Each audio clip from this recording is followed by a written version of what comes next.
सुन रहे हैं एक महफिल जज्बातों की, कारवां ख्यालों का, कारवाने गजल तलत अजीज के साथ सिर्फ 92.7 बिग FM पर। मैं हूं तलत अजीज, आपका मेजबान, और आपका खैर मकदम करता हूं कारवाने गजल प्रोग्राम के इस एपिसोड में। और क्या कहूं, बड़ा मजा आता है आपसे बातचीत करते हुए।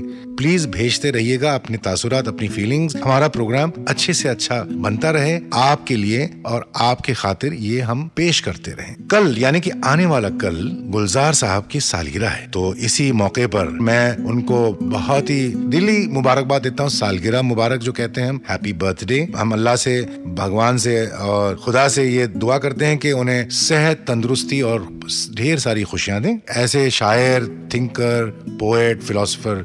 हमारे सुनने वालों को कह दूं कि गुलजार साहब से पिछली बार मैंने कुछ बातें की थी, तो आज उसके कुछ हिस्से मैं आपको फिर से सुनाना चाहूंगा, क्योंकि उन्होंने बहुत खूबसूरत बातें की थी। तो I would like to share this with you again.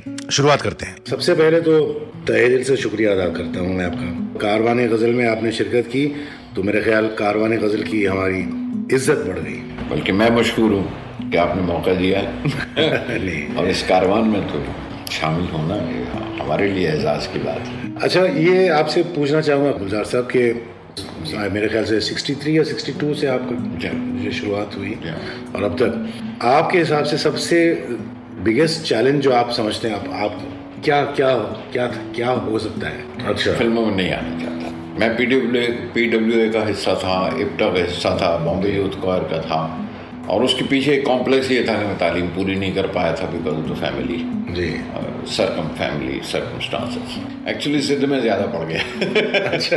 हाँ, मतलब बड़े भाई की किताब हाथ आ गई तो वो भी पढ़ ली। तो मैं बड़े भाई साहब के बाले जबरील इकबाल की जी, वो उनकी शर्ट में पड़ी थी।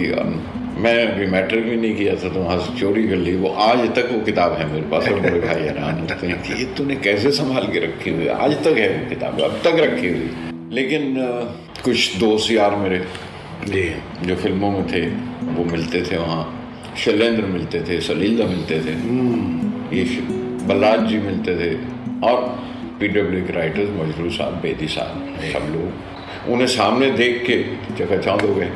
सामने यही वही है जिस तरह लोगों को, आर्टिस्ट को देख के, आज स्टार्स को देख के चकाचौंध होते हैं लोग, हम उन ऑथर्स को, उन मुसन्निफों को देख कर चकाचौंध होते थे। तो वो फैसिनेशन बहुत बड़ा था। देवुसैन एक दोस्त थे मेरे। हाँ।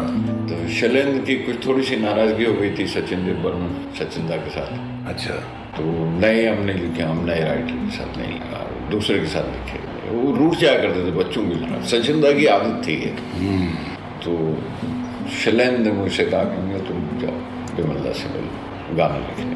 देवुसैन ने कहा, देवु मेरे दोस्त थे, शायर थे बिमला के और असिस्टेंट थे बिमला के।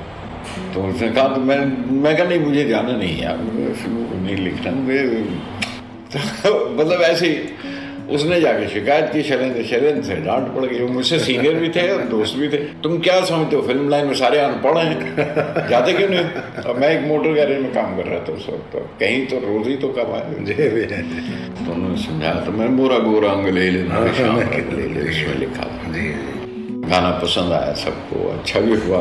उसके बाद शैलेंद्र की दोस्ती हो गई, सचिंदा के साथ सुलह हो गई।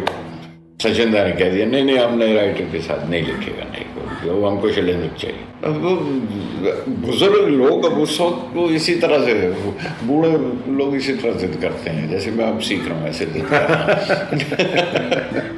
अच्छा, तो वो दादा उसने अच्छा गाना लिखा है तो क्यों उसे मना किया? नहीं, हम एक नए राइटर के साथ लिखा, वो अपना हाथ जगन्नाथ में, और गाना पूरी फिल्म फ्लॉप हो गया, हमारा एक भी गाना नहीं बना। अब वो नया राइटर जानते हैं कौन है, किसका जिक्र करते हैं? कैफी साहब। सचिन साहब ने कह रहे वो नया राइटर के साथ लिखा। तो अब म्यूजिक फ्लॉप हो, चल जाए तो कुछ। अच्छा साहब, मैं हटा दिया गया तो शैलेंद्र के लिए बड़ा एम्बैरेसिंग हो गया। तो शैलेंद्र, आप कमाल करते हैं। But that resulted a total turning point. तो बिमला उन्होंने मुझसे जिस तरह से बात की, इतने इमोशनली मैंने अपने ख़ानदान में, मेरे अपनों में से किसी ने नहीं कही थी कि मैं मालूम तुम नहीं गाना लिखना चाहते थे, तुम इधर आ जाओ मेरे साथ असिस्टेंट। लेकिन तुम उधर वापस नहीं जाएगा, उधर मोटर गैरेज में नहीं जाएगा, उधर वेस्ट मत करो अपना life. Such an affectionate thing, इतने शफकत थी इस बात में जी। मैं वाकई रो पड़ा था, ठीक बैठे हुए उनके सामने, and that became a turning point in my life. क्या बात है।